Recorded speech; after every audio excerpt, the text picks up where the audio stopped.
Boa noite, você tricolor, quem fala é o Igor. Esse aqui é mais um vídeo para o canal Frupedia, sejam todos bem-vindos. Então, né, vamos comentar esse Fluminense 2, São Paulo 2, São Paulo 2, Fluminense 2, que ocorreu no Morumbi. Antes de mais nada também, né, eu quero esclarecer que eu não consegui fazer o vídeo do jogo contra o Cruzeiro por dois motivos. Primeiro, eu assisti o jogo no telão do clube, né, no evento do clube, que foi bem legal. E eu não tive tempo de gravar no dia, e no dia seguinte também, com muito trabalho, eu não consegui ter tempo de postar. Ia ficar bem ruim, né? Gravar um vídeo 2 dias depois do jogo para comentar sobre a partida. Então ficou muito complicado de fazer algum tipo de comentário da partida anterior, né? No qual o Fluminense voltou para o Rio de Janeiro com a classificação para as quartas de final da Copa do Brasil. O Fluminense hoje é aquilo, né? O time vinha de 7 partidas sem perder e a gente sabe como é difícil jogar no Morumbi, né? A última vez que o Fluminense venceu lá foi em 2019 e chegou a ter nos últimos anos, conseguiu tirar pontos do São Paulo lá, já chegou a ganhar também, mas é sempre muito complicado jogar no Morumbi. E o São Paulo vem de um bom momento, né? O São Paulo ele está se reencontrando com o Rogério Ceni. O São Paulo vem de uma classificação heróica na Copa do Brasil, né? Porque ninguém esperava que o São Paulo fosse passar pelo Palmeiras, ainda mais da forma como foi, né? E realmente foi heróico, todo o embrolho da partida, né? O Palmeiras perdendo um pênalti, o São Paulo marcando em seguida mesmo, né? Não tendo sido pênalti, muito menos o lance ter sido irregular pela questão do impedimento no lance do gol do São Paulo. Mas era uma partida difícil. E obviamente a gente quer sempre ver o Fluminense ganhar, porque o Fluminense vem numa levada muito boa, o Fluminense vem numa sequência que é interessante e vem jogando bem, vem ganhando e jogando bem, né? Tempos atrás o Fluminense vinha ganhando, mas não jogava bem, a gente não tinha uma perspectiva de futuro, mas hoje a gente consegue ver muito bem a forma como o time vem atuando e vem se pondo, né? O Fluminense veio para a partida, né? Vinha sem nenhum tipo de desfalque até o Nino sentir antes da partida. E é aquilo, né? Porque o time, quando ele está completo, ele é bem ajustado. E quando uma peça do time ele acaba ficando de fora, ainda mais que foi por um motivo de saúde, e em cima da hora, você acaba perdendo um pouco do planejamento da partida, né? E o Nino é um dos jogadores chaves do time do Fluminense. É uma peça que é muito importante na saída de bola, é um dos líderes do time e tem tudo uma questão de saber posicionar bem a equipe. Isso é um jogador primordial. E a partida de hoje mostra que ele não pode ser vendido, né? E muito menos ele não tem substituto. Essa é a verdade.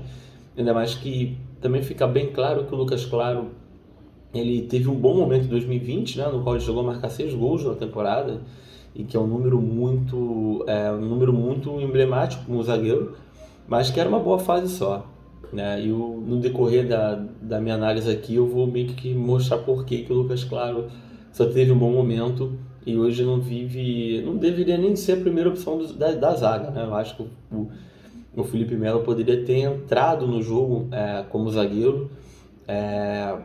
Acho que seria a melhor opção. Eu acho até que o Diniz já imaginou essa situação. O Felipe Melo e o Nino o Felipe Melo já formou uma dupla de zaga no Fla-Flu, no segundo tempo do Fla-Flu, né? Então eu imaginei que um dia Nino e Felipe Melo pudessem jogar juntos na zaga, ou o Felipe Melo com algum outro zagueiro, né? Mas observando, como eu falei, a escalação Fluminense só teve o Nino como desfalque. O São Paulo ele vem de uma maratona, no qual ele jogou no Chile, depois ele jogou no Brasil contra a Universidade Católica, teve os 2 jogos contra o Palmeiras. Então o São Paulo, o Rogério Ceni acabou forçando com que alguns jogadores do time titular eles fossem poupados e não adiantou muita coisa, né? Porque o primeiro tempo mostrou que o São Paulo perdeu alguns jogadores por lesão, né? E preservar acabou não sendo o suficiente para que os jogadores que estivessem em campo fossem titulares não se lesionassem, né? E o começo da partida, você via que o Fluminense, do início da partida até o fim, ele vai querer jogar. O Fluminense vai querer impor o ritmo de jogo dele. Ele começa a minha partida, depois do São Paulo ele começa também a querer mostrar um pouco de trabalho para a torcida, né? O Morumbi estava bem cheio. E outra coisa que eu quero falar, a torcida do Fluminense compareceu em um ótimo número no Morumbi, não só no Morumbi, né? A torcida do Fluminense compareceu no Castelão, compareceu em Cuiabá, né? Na Arena Pantanal, no Mineirão contra o Cruzeiro principalmente. A torcida do Fluminense vem fazendo um papel muito bonito, sem contar a torcida aqui do Maracanã, né? Que vem fazendo um espetáculo nessas últimas 3 partidas. E o Fluminense teve aquela oportunidade com o Cano, né? Que ele aproveita a bobeira do Léo e chuta para fora. Nessa bobeira do Léo, ele acaba, né, sem querer, ele usando o Jandrei. E o São Paulo, ele vai acabar colocando um zagueiro também em campo, né, que a partir do momento que o Jandrei se machuca, ele ainda continua em campo, o André acaba marcando o gol do Fluminense, né, que é uma jogada que, quando o André ele consegue interceptar o passe e o Ganso devolve a bola para ele, você vê que são 6 jogadores do Fluminense no contra-ataque contra 5 defensores do São Paulo. Então é aquilo. O time que joga em bloco é o time que geralmente joga só para um lado do campo e que é muito forte nesse tipo de jogo, né? Em alguns momentos o Fluminense joga de um lado, às vezes o Fluminense joga de um outro lado, mas você não vê o time, como eu falei no último vídeo, né, contra o Ceará, não é um time que fica fazendo jogadas transversais com a bola, jogando uma bola para um lado, fazendo um lançamento para um lado oposto. O Diniz não é o estilo do Diniz e não é o estilo do time, nem dos jogadores do time, né? E nesse contra-ataque ele é muito bem feito. O André ele faz a escolha certa, que é driblar o Léo e estar de esquerda, né? E abrir o placar. Só que é aquilo, né? Eu achava que o Fluminense fosse fazer um pouco do que ele fez contra o Cruzeiro, né? Marcar o gol e cozinhar a partida, ficar com toque de bola. Só que o São Paulo ele acaba sendo inflamado pela torcida, ele não sente o gol, né? E o Wellington, que vai entrar no lugar do Patrick, né, do zagueiro que é jovem do São Paulo, ele vai acabar mudando o ritmo até da partida do primeiro tempo, né? Porque o São Paulo, num escanteio que o Igor Gomes ele cruza no primeiro pau, ele cruza mal até o Arias, ele acaba dando um rebote no pé do Igor Gomes, que cruza, né? A bola vai desviar na zaga, e se eu não me engano é no André que a bola vai desviar, e nesse desvio o Luciano vai acabar marcando o gol, né? Não é a primeira vez que o Luciano marca contra o Fluminense, ele já marcou outras vezes, e foi bem oportunista na cabeçada, e empatou a partida. E quando você vê esse gol, você vê que o Fluminense tinha muitos jogadores dentro da área, mas estava marcando errado, né? O Manuel, se o André não toca na bola, ele ia conseguir cabecear, porque ele estava na antecipação. O Lucas, claro, ele não está marcando ninguém. E o Caio Paulista também está perdido na pequena área.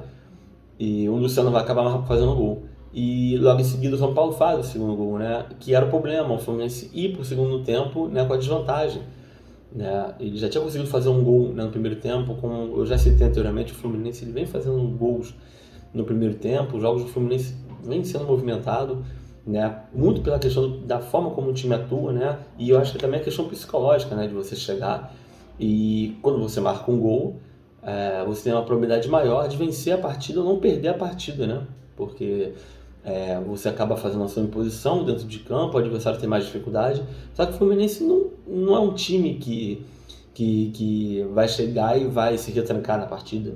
Não vai fazer o que o São Paulo fez a partir do momento que ele vira a partida de hoje também, né? E o Fluminense tem dificuldade. O Fluminense vai para o intervalo e a gente observa que o Diniz vai ficar muito puto, né, com a forma como o time estava jogando. Você pega as imagens da televisão, você vê que ele estava super incomodado com a situação do time, que estava fazendo uma primeira metade do primeiro tempo muito bom e uma segunda parte bem ruim, né, a parte do gol. E aquilo, né? Ele não mexe, ele vai mexer no intervalo só colocando o Felipe Melo, tirando o Lucas Claro, porque ele vai querer dar uma melhor saída de bola para o Fluminense.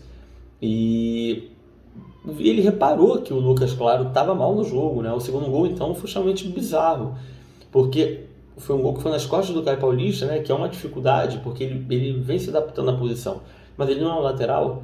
Então ele acaba tendo dificuldade na marcação, que é normal, de posicionamento. E na hora que o jogador do São Paulo cruza, né, ele acaba cruzando a bola certinho no Patrick. E você olha o Lucas Claro, ele tá na pequena área marcando o Fábio, ele não está marcando ninguém, né? E é uma falha, esse posicionamento é uma falha que já é decorrente do Fluminense, né? O Fluminense tem alguns gols de bola aérea, como ele também tomou contra o Cruzeiro, por exemplo, no primeiro pau. E isso vem me incomodando muito. O Nino nem é muito forte nessa jogada, né? E ainda mais agora que a gente perdeu o Fred, jogadas de escanteio, o Fred era muito forte nesse tipo de jogada. O Cano até hoje chegou a fazer uma interceptação de um cabeceio no primeiro pau, mas somente o Manuel que é bom nessa jogada, né? De corte. E o Lucas Claro foi muito mal na partida. Vi muitos torcedores reclamando dele, e com razão. Não sei por que o Diniz achou que ele deveria jogar ao invés do Felipe Melo, mas é uma opção do Diniz, que ele não poderia mais mudar porque o jogo já estava rolando, o time já estava perdendo, e ele conseguiu consertar no segundo tempo. Quando ele coloca o Natan em campo e o Nonato, eu até esqueci, né? O Nonato foi a outra alteração em comparação às outras partidas. Eu tinha reclamado que o Nonato não vinha bem nos últimos jogos e o Martinelli vinha jogando, entrando bem. E também tem um pouco disso, né? Porque o time que está ganhando não se mexe, mas pro Diniz ele mexeu. Ele achou melhor colocar o Martinelli, que em alguns momentos fez uma partida ok, em outros momentos da partida o Martinelli não estava bem. E quando ele coloca o Nonato, vai sair o lance do gol, né, nesse momento. Não porque depois que o Nonato e o Natan entram em campo, o Nonato vai cruzar e o Manuel vai se antecipar. Ali no primeiro pau vai marcar o gol. O goleiro do São Paulo, que é jovem, ele meio que tá fora do gol, né, se posiciona de forma errada e chega um pouco atrasado na jogada. O Manuel chegou ao oitavo gol dele para a camisa do Fluminense. E oitavo gol em 50 jogos, que é um número assim absurdo. Eu não fiz algum tipo de comparativo, mas muitos atacantes que passaram pelo Fluminense fizeram 50 jogos e não marcaram 8 gols. Né? E o Manuel tem uma marca emblemática, sem contar que a maioria dos jogos dele não foi como titular. Em muitos jogos o Manuel entrou, né? Principalmente no ano passado. O Manuel era muito mais de reserva do que titular. Esse ano, com o Diniz, que ele está numa sequência de titular e acabou marcando o gol dele. E você vê que os gols vêm fazendo com que o Manuel ele tenha uma confiança gigantesca, né? Uma imposição muito grande aos adversários. É um zagueiro que não vem tomando cartões, como ele vinha tomando no passado com o Marcão. Ele vem sendo um zagueiro muito leal e um zagueiro muito participativo no jogo aéreo ofensivo. Né? Contra o Cruzeiro ele tentou uma jogada, né, que foi um voleio e hoje ele conseguiu fazer o gol. Nos outros jogos ele também vem ou fazendo um gol, ou fazendo algum tipo de jogada que vai causar perigo ou dano para o adversário. E você vê que o Natan entra e entra muito bem. Depois o Diniz vai colocar o Alexandre Jesus em campo também, que não vai sentir tanto efeito, exceto uma jogada que ele recebe do Natan, ele toca pro Caio Paulista já no fim do jogo, que o Caio Paulista chuta a bola para fora, né? Você vê que o São Paulo, quando ele marca o segundo gol, ele retranca e o São Paulo começa a fazer muitas faltas. O Rafinha fez muitas faltas e não foi amarelado no jogo. O Patrick tomou amarelo, o time de São Paulo, se não me engano, tomou 4 amarelos no jogo, o Fluminense tomou 2 cartões. Então era um método de São Paulo para as jogadas do Fluminense. Eu acho que o maior pecado da partida de hoje foi alguns jogadores do time titular não estarem num dia muito bom. O Arias não estava num dia muito bom, Ganso não estava num dia muito bom, o Cano não estava num dia muito bom. Jogadores primordiais, exceto o André, né? Eles não estiveram num dia muito bom. O Fábio não teve culpa nos gols, mas foi muito importante no fim do jogo, né? Numa jogada em que o Caleri ele vai finalizar e o Fábio vai fazer 2 boas defesas. E é aquilo, né? O Fábio, quando ele está debaixo das traves, ele é extremamente impecável. As falhas que ele teve foi com os pés, né? No jogo contra o Olímpia, por exemplo, no jogo contra o Atlético Mineiro, mas embaixo das traves o trabalho dele é impecável. É aquilo, né? Eu não lamento o resultado, né? Porque é difícil jogar em São Paulo. O São Paulo é um time qualificado. Acho que a maior frustração é o fato de São Paulo estar muito desfalcado, né? E você poder tirar um ponto, você tirar 3 pontos, né, de um adversário direto nessa briga pela Libertadores, e coroar uma sequência muito boa de vitórias do Diniz, né? O que seria muito importante.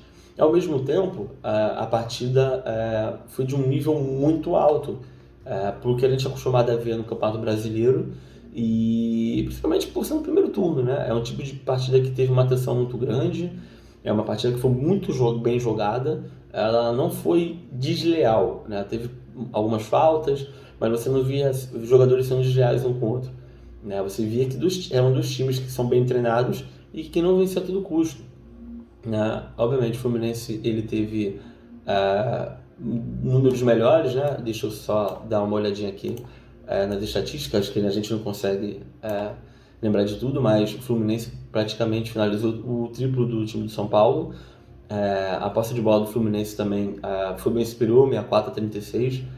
A falta do São Paulo teve mais que o dobro e o escanteio do São Paulo teve um pouco mais que o Fluminense. Mas no fim o resultado acaba sendo muito justo, né, para ambos os times. Mas aquilo, o Fluminense vai ter que recuperar esses pontos perdidos. Esses 2 pontos que o Fluminense não conquistou. Lá em Goiás, o Goiás ele vem de eliminação na Copa do Brasil. Eu assisti de manhã um jogo contra o Juventude e tomou uma pressãozinha, porque o jogo também era fora de casa, era um jogo que era complicado para o time do Goiás. Mas o Fluminense tem totais condições de vencer. O Fluminense venceu o Goiás na última partida que disputou lá no Alé Pinheiro e foi um 4-2, né, que o Fred até marcou um dos gols. O Fluminense fez uma partida muito boa em 2020, né, no estádio do Goiás. Obviamente agora tem torcida adversária contra, naquele dia não teve. Então o Fluminense ele tem que jogar para ganhar. Se ele jogar o básico, se ele jogar o que ele joga, ele vai ganhar a partida. Ainda mais que o Goiás ele acabou de ser eliminado por seu rival, o Atlético Goianiense, e tomando 3 em casa. Ele conseguiu sustentar uma pressão na casa do Atlético Goianiense, mas na volta, quando tentou impor algum tipo de ritmo de jogo, não conseguiu a classificação. Então, aproveitar o momento, não há um momento de desespero, ainda mais que no próximo jogo o Marrone e o Michel Araújo podem jogar. Eu acredito que o Michel Araújo vem para ser titular. O Marrone pode ser que ele jogue também, mas eu acho mais difícil pela questão de tática, né? Pela questão da forma como o time se comporta. Eu acho que o Michel Araújo ele pode cumprir a função, né, do Luiz Henrique, né? Ainda mais que o Matheus Martins hoje fez uma boa partida, né? Dos jogadores que eu citei que não tiveram uma boa noite, uma boa tarde, o Matheus Martins foi disparado do pior do Fluminense em campo, né? Ele acabou errando tudo, junto com o Lucas Claro, mas é uma oscilação natural, uma oscilação de jogador que é novo e que já deu alguns frutos pro time, mas que não vai render sempre, porque é a idade, você está jogando fora, você está descobrindo um novo momento, você está ultrapassando os limites, né? Ao invés de você estar jogando no sub-17, sub-20, você já está jogando profissional. Então, temos jogadores que se adaptam mais rápido ao profissional, outros nem tanto. Então, eu não vou crucificar a partida do Matheus Martins. Só acho que ele tem que tomar algumas decisões para o time que sejam de uma maneira mais coerente. A questão de marcação, o Diniz reclamava muito da questão de posicionamento dele. Ele estava prendendo demais a bola, assim como o Arias, assim como o Ganso, que hoje achou que o jogo era no Maracanã e tentou fazer aquelas jogadas de efeito, né, como passes de efeito, deixar a bola passar, bateu até a lateral sem olhar. Mas como eu falei, eu não vou reclamar do time, porque como comentei com os meus irmãos que torcem pro Vasco, a gente assistiu o jogo juntos.